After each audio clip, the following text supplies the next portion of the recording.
Hi guys! So today, back to school na nga dito yung mga bata sa Edmonton, Alberta, and I guess in all over Canada na rin, no?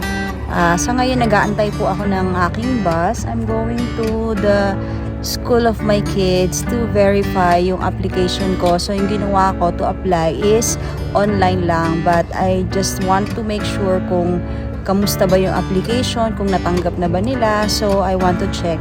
Ngayon nag-aantay ako ng bus, and this is my bus pass na as a international student, or may pati yung mga other students dito, they have this kasama sa tuition nila for international students na free ito. So only ride sa bus and train. So yan, so for today napakadami kong nagawa.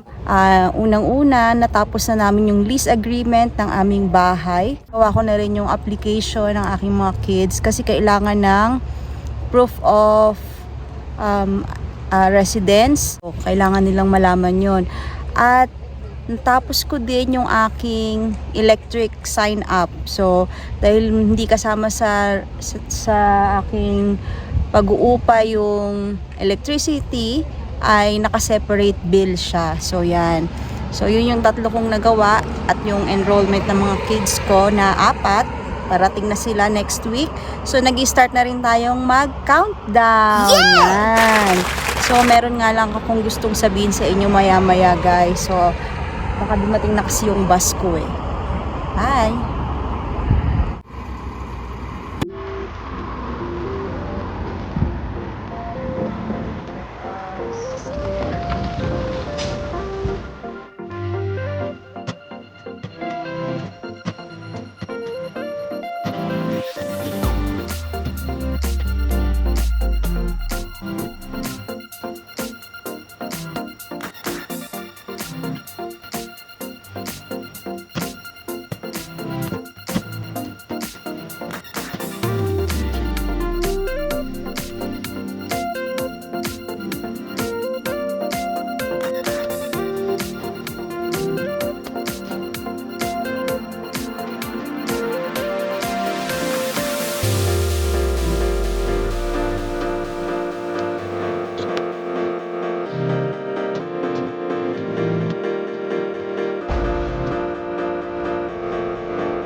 Hi guys, so yan, galing ako sa school ng tatlo kong anak ng junior high school, papasok dito, and since na pre-enroll ko na sila online, so kailangan lang sila ay dumating dito together with the stamp or yung permit na ibibigay sa kanila pag land nila sa immigration na study permit, no, bilang international student dito.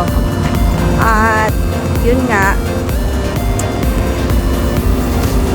mag-enjoy muna daw sila ng weekend bago sila pumasok, no? Syempre may jet lag pa. So ganyan lang kadali dito mag-apply ng school for the kids.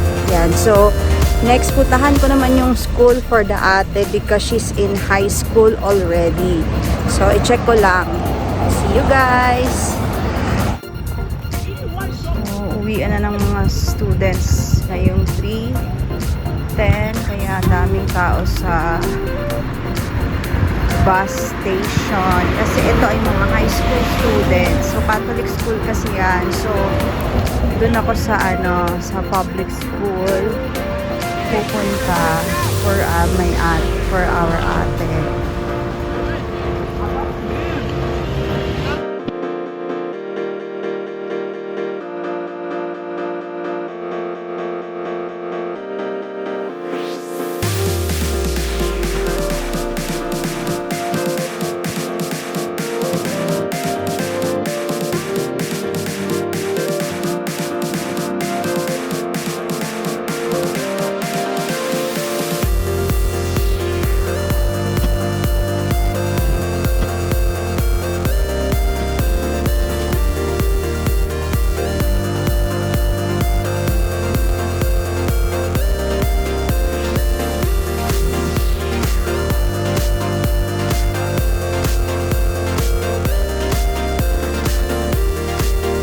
Hi guys, so yan, nakabalik na ako ng bahay.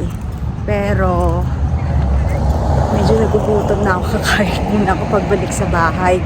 Yan, so dami nating nagawa no for this whole day because wala akong klase, kaya marami tayong ginawa.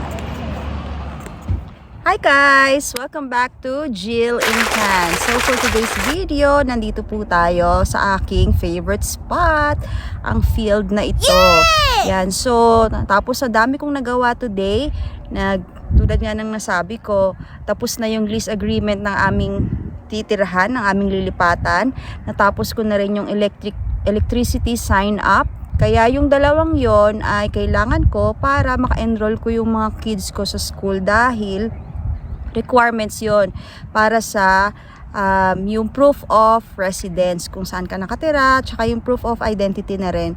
Yan, bukod dun sa mga passport and other documents na kakailanganin doon sa enrollment nila. At pinuntahan ko na rin yung dalawang schools na yon kung paano mag-commute. Yung isa lang naman yung magko-commute, the high school student ko, pero yung tatlo sa junior high school ay maglalakad lang sila. So tatawid lang sila ng bakod, as in bakod lang talaga. Yan, so importante kasi yung travel dito, especially pag dumating yung winter time, and ito yung first time namin, so we don't know what to expect. Yan, so naka-t-shirt na lang ngayon kasi let's enjoy the sun. Although malamig yung simoy niya, no, nakakilabot dahil parang malamig pa. Pero the sun is there, so enjoyin na lang natin siya, guys. Okay, so ano pa yung nagawa ko kanina? Yung pag uwi ko, nagutom ako. Meron pa sana akong gagawin, kaya lang gutom na ako kaya muna lang ako. And then tapusin natin tong vlog na to para naman ma-update kayo sa aming countdown kasi parating na ang aking family in a few days from now. Less than 1 week na lang nandito na sila. Ayan, so kailangan natin mag-prepare. Yan, so guys, bago yan sa ating countdown na to, gusto kong i-share sa inyo ano yung meron kaming something na pinagdadaanan ngayon, guys. Kikwento ko sa inyo muna yung mga pinagdaanan namin. At hanggang ngayon pinagdadaanan pa rin namin, guys. So, be with us and maybe you can help us suggest kung ano yung pwede namin gawin sa aming case, sa aming situation, no? So, i-share ko sa inyo, guys, na isang reason bakit tayo nagpupunta dito sa Canada is hindi lang para sa atin. Hindi tayo para pumunta dito na on our own, mag-aral or mag-work.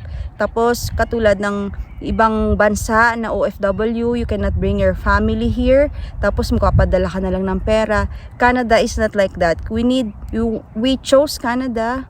We like Canada because we can bring our family here with us.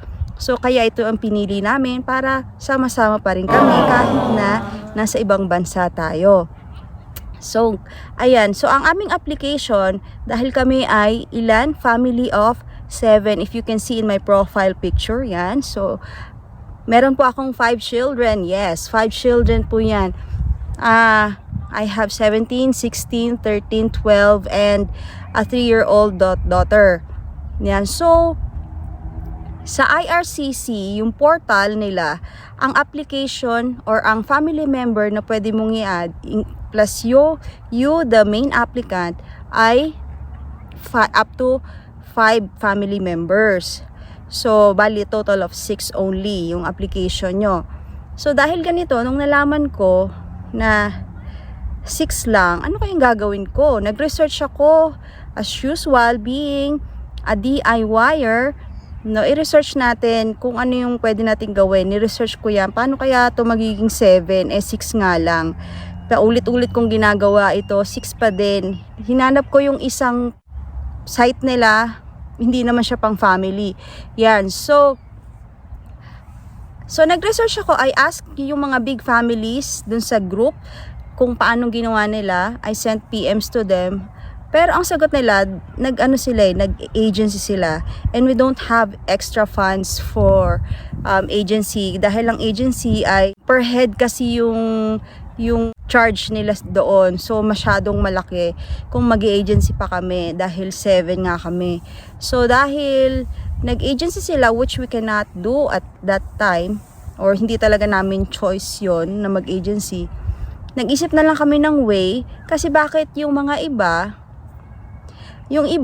nag-a-apply sila na inuuna muna yung couple, 'di ba? Yung mag-asawa munang nauuna, pag na-approve sila, then tsaka yung mga kids ang susunod na i-apply nila.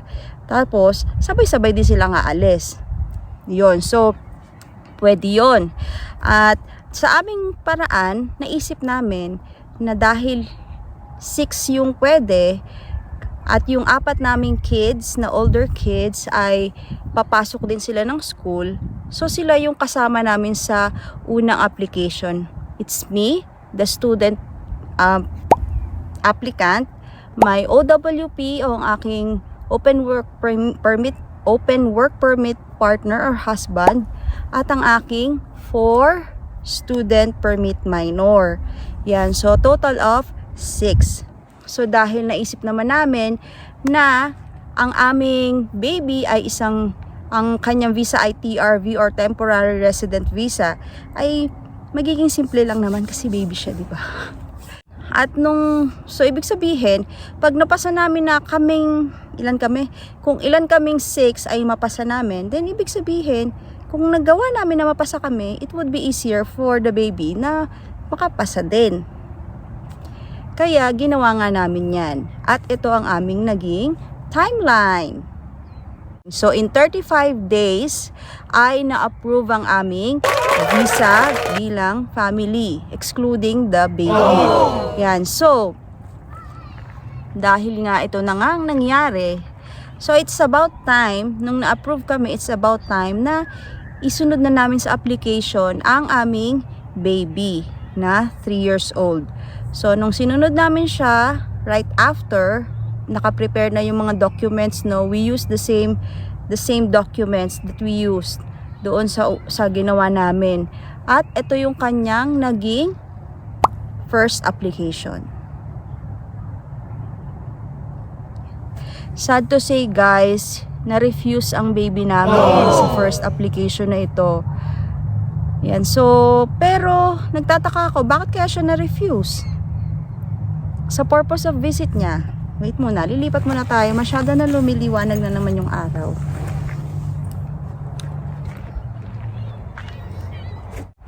Dito kayo tayo sa grass.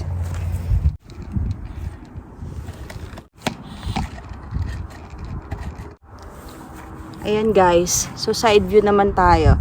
So, sa kanyang first refusal, ang grounds doon ay the purpose of your visit ay parang hindi na-convince yung ating visa officer sa nilagay naming reason. So nagtataka naman ako, bakit naman kaya, ano ba ang kailangan niyang gawing purpose? Baby lang naman siya. So nakakapagtaka talaga. So, pero tinignan ko yung ginawa ko sa first 4 kids ko.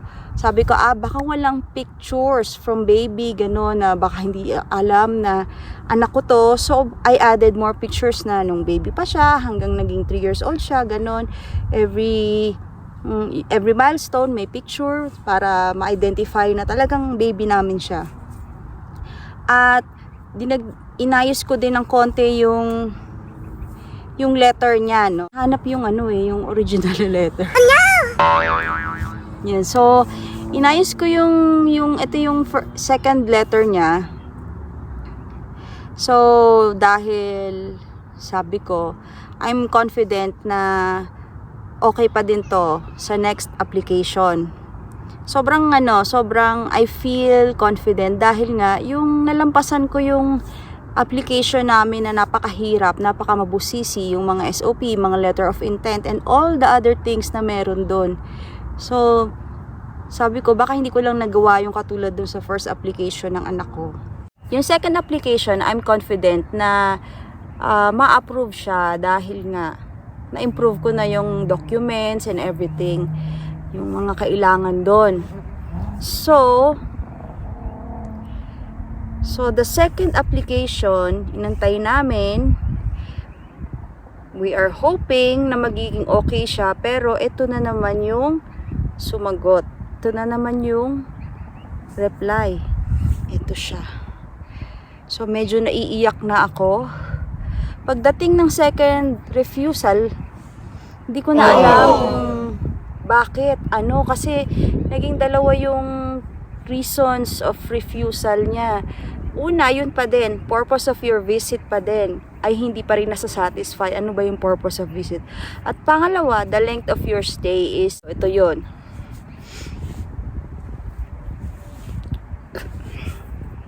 So, iniisip ko, nakalagay naman dun sa letter na uuwi ako together with my daughter after my 2-year study term. Kaya, bakit kaya? So, di ko na alam kung ano yung gagawin ko. Wala na talaga akong maisip kung paano ko pa aayusin yung documents niya, yung papers niya. So, sa third application, medyo nagmamadali na rin kami kasi nga malapit na silang umalis.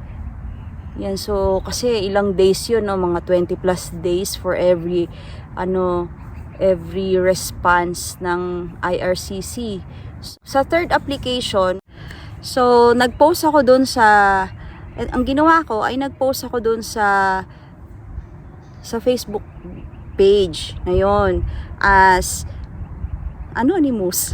So ako yung nag-post na pinatanong ko lang na ano yung pwedeng gawin dito, bakit naging ganito, kasi hindi ko na talaga alam yung gagawin ko. Ang sagot ng mga tao doon, unang-una sabi nila, dapat di mo na sinabi na merong developmental delay yung anak mo, o dapat ganyan. Tapos yung isa may sinabi pa siya na kailangan kumuha ka ng doctor sa Philippines na mag-agree sa doctor doon sa Canada, although that is very costly on our part kasi parang may babayaran ka doon sa usapan nila na sila yung parang magti-take over pagdating dito and everything. Pero I know na meron nga siyang disability, but alam ko din na ang Canada is very accepting if even a member of your family has a disability, no? So dahil ito ay nawala na nung mga previous years, binago na nila yung policy tungkol dito na hindi yun magiging grounds because of a disability in one of the members of your family, dahil ini-erase na nila yung discrimination at yung they value and respect yung being as a human, yung person, no? Yan. So, nagtataka pa rin ako, pero naniniwala ko na hindi yun yung isang reason. Nagtanong pa rin ako, no? May mga nakausap ako doon sa Facebook na yun na nagsabi ng mga parents ng nag-search ako doon. Meron nga silang 6, yung isa nga, 2 yung merong disability, yung child nila, ganyan. So 16 and 19, ganon, 2 yung kasama niya. And now, I'm here, meron akong classmate na siya mismo, kasama niya yung isang anak niya na meron ding disability, and altogether family sila, nandito na sila ngayon. So naisip ko, hindi talaga yun ang reason, guys. So one solution ko ngayon ay nag-hire ako ng writing service. Maybe something sa aking structure ng letter ay may mali or hindi talaga na-mention doon sa letter na yon. Kaya ang ginawa ko, nag-hire agad because time is running out, guys. Time is running out. Ang tagal pa naman ng isang sagot bago dumating. Yan. So naggawa na ako nagpagawa ako sa writing service, and I think na mukhang okay naman na mention niya yung isang word na hindi ko nababanggit sa aking first 2 letters, at yan ay to accompany me as her mother as I study here in Canada. So the word accompany, so yun nga, di ba, purpose is to accompany me talaga. Yan. So nagantay kami, at dumating na nga yung time na hindi ko na kayang maantay kasi I need to go here na, nandito na yung flight ko. So pinrepare na lang namin lahat ng mga gamit, whether naging open na lang kami kung ano man yung magiging result. Ang ginawa namin, we prepared our boxes, no, yung mga dadalhin dito. Pero yung aking luggage ng aking baby ay nakaseparate, and we have plan B kung saan siya magi-stay if ever hindi siya ma-approve. At kung ma-approve siya, of course, yung luggage niya kasama na sa bilang ng dadalhin. So nakaseparate na yon yung mga things niya. So eto na nga guys, nung dumating na nga yung response habang nandito ako sa Canada, eto na yung naging sagot. So, ito yung refuse pa din siya, guys. So, sobrang malungkot talaga kaming lahat. Nakakalungkot na hindi siya makakasama.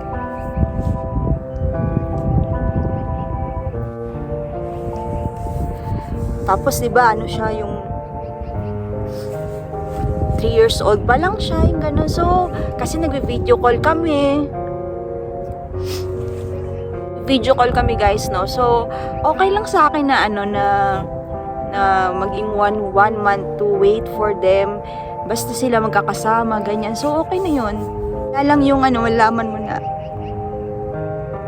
siya na lang may iwan. Nalungkot kaming lahat eh. But I know God has a purpose at yun, so magagawa natin to ng paraan guys. So kung meron kayong mga ways na sa tingin nyo, ano ba yung kailangan, no? Ito yung third refusal, still nandun pa din yung purpose of visit, di pa rin na satisfy. Ayan. So hindi pa rin nasa-satisfy ang ating visa officer sa purpose of visit. At pangalawa ay dahil yung aming financial funds, sabi doon, financial and assets are not enough, no, yung ganon. Nakalagay lang naman yun doon dahil yung aming financial and assets or the financial nga dahil matagal nang nagawa yun, more than 6 months na. So ang mga financial natin mga guys, kapag ganun matagal na kailangan i-renew natin kapag i-re-apply natin siya. So yung purpose of visit pa din ang hindi namin ma-target. Yan guys. So ngayon, aalis na yung aking family. They will come here on September. Ngayong next week, makikita ko na sila. But we have plans para sa aming baby, kung saan siya magi-stay. At we're grateful naman for the support ng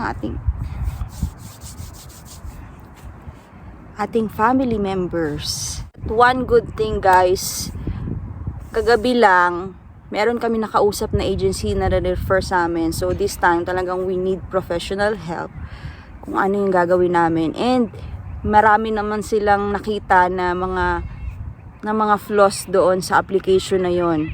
At on the next few vlogs, no, kung masurpass na namin ito, I will tell you guys kung ano yung mga ginawa namin, ano yung mga kinorek namin sa application na ito. No, we hope na maging okay to. It will take siguro a month or 2 para bago na malaman yung result nito ng gagawin namin sa application ng aming baby. But I know guys, ang ating Diyos, ang ating Ama sa Langit, meron silang plano para sa atin. Laban lang tayo guys. So makukuha din natin yan. Kung ano yung mga pangarap natin, mga plano natin sa buhay. May mga kailangan lang tayong pagdaanan. Yan. So katulad nga sinasabi ko, nagawa ko nga yung yung mahirap na proseso. Tapos ito pang isang baby na bakit kaya? So there must be something wrong doon sa nagawa naming application, and nung nakausap naman namin yung agency ay naintindihan ko nga, sa tingin ko talaga meron akong hindi na ayos. Yan. So yun lang guys. So kung meron kayong gustong i-suggest or comment sa aming pinagdadaanan ngayon, comment down below guys. At gusto ko nga palang ipahabol yung shout out natin for today's video. Maging happy pa rin tayo guys. Be happy. Shout out sa Ashleya Vlogs. Yan. So naging message siya sa akin. So, anytime mga guys, no, if you need to ask me something, I reply to your messages, I read your messages to me. So, Ashleya Vlogs, shout out to you. Thank you for always watching my videos. At ang ating isa pang subscriber na si Sunny Dagang 1512 from Saskatchewan, Canada. Yan. At si Apple Malokong. Yan. So, thank you very much for always watching my videos and for nagko-comment din sila dyan. At sa lahat ng mga hindi ko na-mention, no, nabuhay po tayong lahat, guys. Giniginaw na ako. So yun lang guys for today's video. I hope na yan. So hindi talaga lahat perfect, no, but as long as we have hope, yan, umasa tayo na darating din tayo dyan. Please pray for us. Please pray for our baby na maging safe siya kahit malayo at yung hindi siya masyadong malungkot kasi nalulungkot din yun eh. Although hindi siya nakakasalita, pero nalulungkot siya in her eyes. I can feel. So,